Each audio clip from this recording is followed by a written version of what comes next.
So living in Japan taught me how much Japan is a culture of customs, and it's generally accepted yet that the two religions, Shintoism and Buddhism.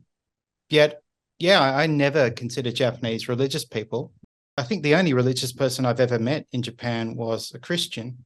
Yet every time we return to Japan, to my wife's family home, we go and visit her mother's grave, or hakamari. We clean and pay our respects. We clean it and lay flowers. And she actually died before I ever met her, so I never met my wife's mother. So in a way, it's perhaps the only way I can connect to her. Yet I don't really feel anything when I go and do this. And I guess my real intention is to, support my wife and be a good husband. And I'm pretty sure my wife doesn't really sense her mother by doing this either.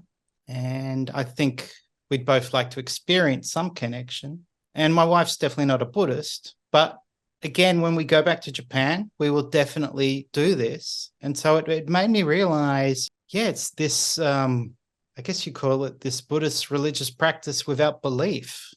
And that seems to be quite common in Japan. It is, but I'd want to go a little bit a slightly different angle here. For American Christians, you mentioned the only believers you knew were the Christian in Japan. For Christians, it's a matter of belief. Whereas in Japan, it's much more a matter of practice. Yeah.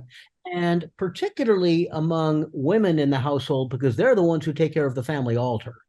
The woman might be, she might be taking care of her husband's dead parents, and particularly father, but still she is there giving rice every day and burning incense every day and talking to the departed ancestors.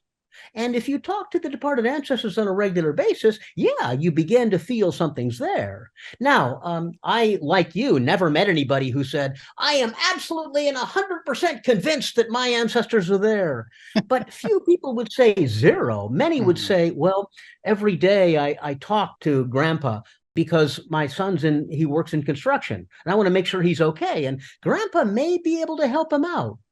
And so it's that kind of sense that maybe so. Yeah. Japan is really interesting because ancestor veneration, ancestor worship as it used to be called, but I think veneration is a better term. It used to be directly connected to the household and the male lineage and so on. Now it's much more personal. It's like you've lost somebody in your life that you loved and you talk to them at the altar or at the grave, as you've mentioned. And these conversations are not a matter of belief, but of hope. Yeah. One of the most moving interviews I had was with a woman who had lost her husband when he was in his 30s. And now she was in her 50s, but she was talking to him every day at the family altar and also at the grave when she visited it. And I asked her, look, do you really think you can communicate with him?